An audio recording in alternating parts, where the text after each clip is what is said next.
Hi friends, ఈరోజు నేను మీకు పచ్చి రొయ్యలు గోంగూర కర్రీ ఎలా ప్రిపేర్ చేసుకోవాలో చేసి చూపిస్తాను. ఈ మటన్లోకి గోంగూర వేసుకుంటారు, ఇలా పచ్చి రొయ్యలు గోంగూర వండుకుంటారు చాలామంది.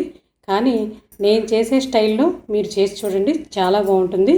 ఇది వైట్ రైస్లోకి బాగుంటుంది, కొబ్బరన్నలోకి కూడా బాగుంటుంది. మీరు కూడా ట్రై చేసి చూడండి. మరి కావాల్సిన పదార్థాలు, తయారీ విధానంలోకి వెళ్ళిపోదామా? ముందుగా రొయ్యల కూరలోకి కావాల్సిన పదార్థాలు చూద్దాం. ఈ రొయ్యలు ఒక ఇంచుమించు కేజీ వరకు ఉంటాయి. ఒలిచిన రొయ్యలే కేజీ వరకు ఉంటాయి ఇంచుమించు. అవి కొంచెం ఉప్పు, కొంచెం కారం, కొంచెం పసుపు, కొద్దిగా ఆయిల్ కూడా వేసి కలిపి ఉంచాను. ఉల్లిపాయ ముక్కలు ఒక 2 పెద్ద సైజు ఉల్లిపాయలు తీసుకుంటే అన్ని ముక్కలు అయితే సరిపోతాయి దానికి.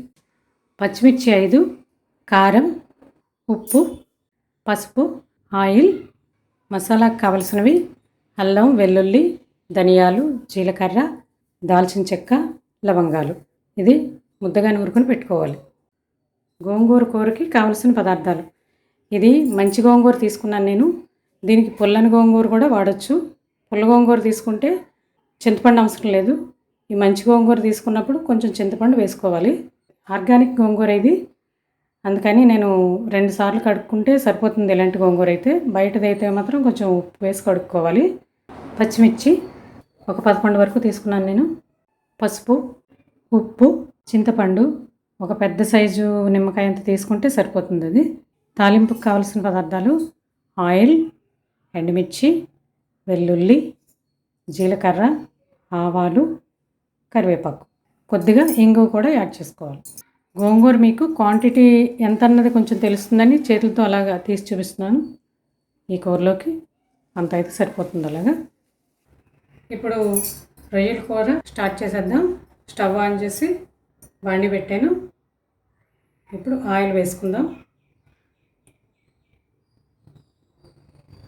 మీడియం ఫ్లేమ్లో పెట్టుకోవాలి. ముందుగా పచ్చిమిర్చి వేస్తున్నాను.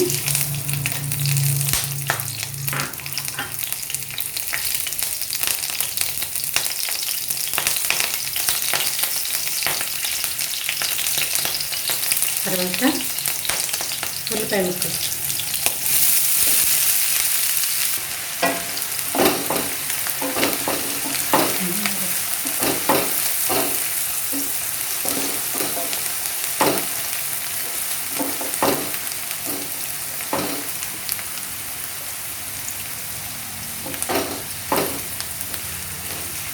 ఇలా కలర్ చేంజ్ అయిన తర్వాత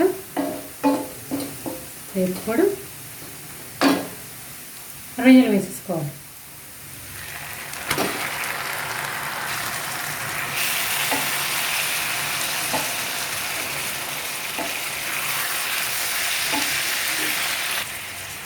ఈ సైజు రొయ్యలైనా బాగానే ఉంటాయి, కొంచెం చిన్న సైజు అయినా బాగుంటాయి. ఆల్రెడీ రొయ్యల్లో ఉప్పు, కారం, పసుపు వేసి కలిపేసాను. ఇప్పుడు మళ్ళీ సరిపడగా వేసుకోవాలి. మళ్ళీ కొంచెం పసుపు, ముందు 1 స్పూను కారం వేసాను అందులో. మళ్ళీ రెండోది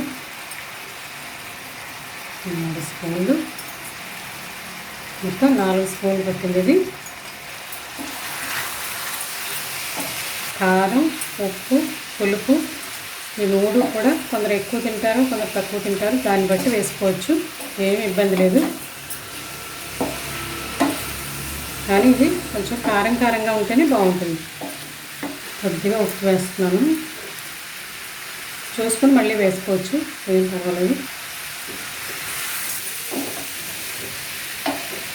ఇలా కలుపుకున్న తర్వాత, ఇదంతా కలిసిన తర్వాత కొంచెం సేపు మూత పెట్టి ఉంచుకోవాలి. ఒక 2-3 నిమిషాలు. వెంటనే నీళ్ళు పోయిన అవసరం లేదు.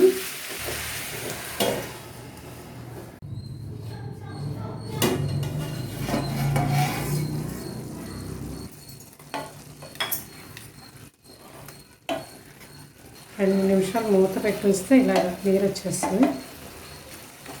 కొంచెం ఉప్పు తక్కువగానే ఉండాలి ఈ కూరలో. ఇప్పుడు కొంచెం వాటర్ పోసుకుందాం.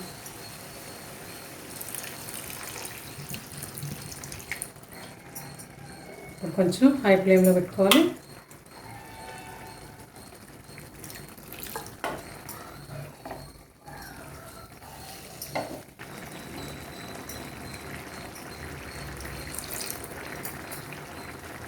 మూత పెట్టుకొని మీడియంలో పెట్టేసుకోవాలి మంట. ఇప్పుడు ఇలా ఉడుకుతుంది అనగానే ఒకసారి సిమ్లో పెట్టుకొని తీసి ఒకసారి చూసుకోవాలి. ఉప్పు సరిపోయిందో లేదో ఒకసారి చూసేసుకొని నేను వేసింది అలా సరిపోతుంది. ఇప్పుడు మసాలా కూడా యాడ్ చేసేసుకోవాలి. నూరు పెట్టుకున్న మసాలా ఒకసారి కలిసేలా పెట్టుకొని ఇది పక్క దాని మీద మార్చేసుకొని గోంగూరకి రెడీ చేసుకోవాలి. ఇలాగా కొన్ని నీళ్ళు పోసుకోవాలి గోంగూర ఉడకడానికి. ఇదిగో ఈ గ్లాసు నీళ్ళు పోసాను నేను, అలా సరిపోతాయి ఈ గోంగూరకి. కొంచెం మీడియం ఫ్లేమ్లో పెట్టుకొని ఇది పక్కన ఉడుకుతూ ఉంటుంది. కొంచెం మరీ సిమ్లో కాకుండా కొద్దిగా మంట పెట్టుకుని నెమ్మదిగా ఉడుకుతూ ఉంటుంది. ఇది ఈలోగా గోంగూరకి రెడీ చేసుకుందాం. మరుగు పట్టాలి నీళ్ళు.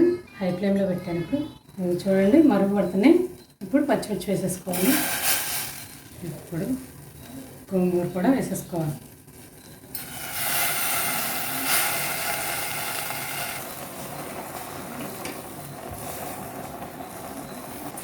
కొద్దిగా వేసుకోవాలి. ముందు ఇలా ఎక్కువ ఉన్నట్టు కనిపిస్తుంది కానీ మెత్తగా దగ్గరగా అయిపోతుంది. చూడండి ఇలా వేస్తుంటే కిందకి వెళ్ళిపోతుంటుంది. గిన్నె పడుతుందా, నీళ్ళు సరిపోతాయా అనిపిస్తుంది కానీ ఉడికేటప్పుడు అలా అడుక్కు వెళ్ళిపోతుంది, కిందకి వెళ్ళిపోతుంది.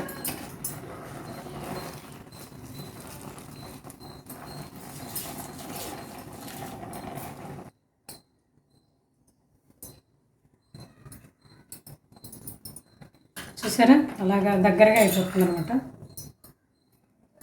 త్వరగా కూడా ఉడికిపోతుంది ఈ గోంగూర. మంచి గోంగూర. ఆకుకూరలన్నీ దొరికినంత వరకు ఆర్గానిక్గా తీసుకోవడం చాలా మంచిది. ఇలా కొద్దిసేపు ఉడికితే సరిపోతుంది. ఇది త్వరగానే ఉడికిపోతుంది. దీని మీద ఇలా మూత పెట్టుకుని కొంచెం సేపు ఉడికించుకోవచ్చు. మొత్తం మూసేయకూడదు, అలాగా పొంగిపోతుంది. అందుకని కొంచెం ఇలా ఖాళీ ఉంచి మూత పెట్టుకోవాలి. గోంగూరతో పాటు పచ్చిమిర్చి కూడా ఉడకాలి. ఇంకొద్దిగా ఉడికితే సరిపోతుంది. నీళ్ళు అంతే పోయాలి, ఇంకా అవసరం లేదు. కొంచెం ఉడికితే మిగతా చేసుకోవచ్చు. మధ్యలో ఈ కూర కూడా చూసుకోవాలి ఒకసారి.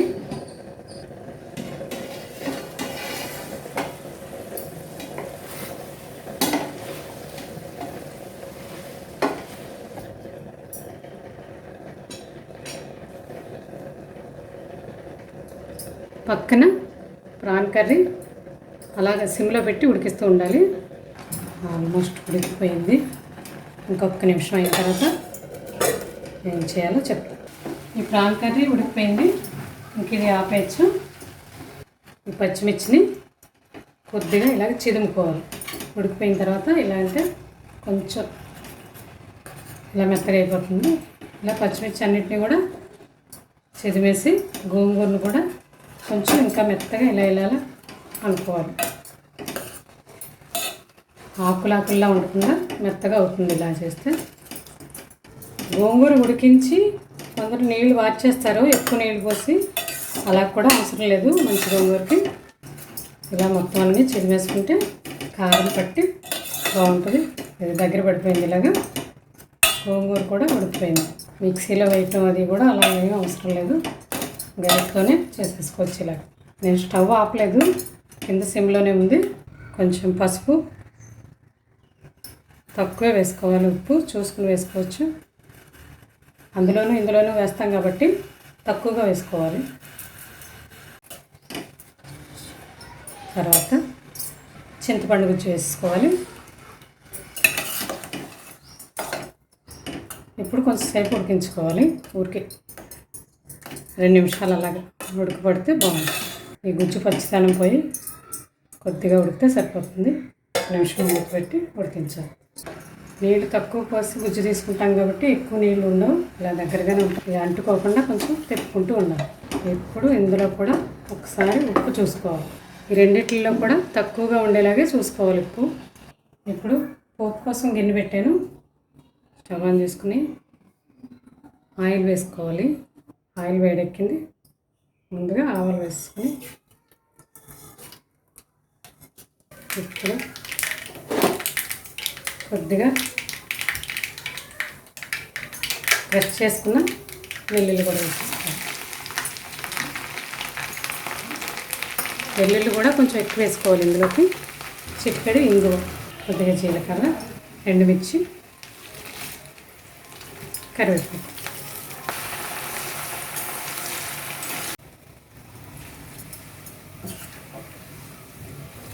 పోపు వేగిపోయింది, గోంగూరలో వేసేసుకోవాలి.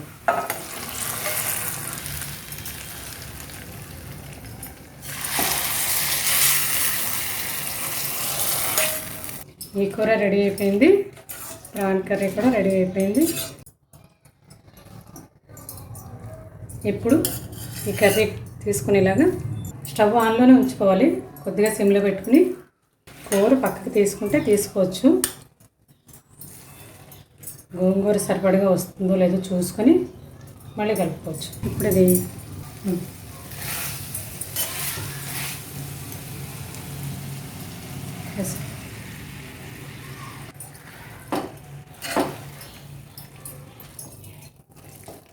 ఈ రెండు కూరలు ఇలా కలిపేసుకోవడమే స్టవ్ మీద పెట్టుకొని. అంతే, మంచి స్మెల్ వస్తూ ఈ కూర చాలా బాగుంటుంది. ఈ రెండు కలిసేటప్పటికి అసలైన స్మెల్ వస్తుందన్నమాట.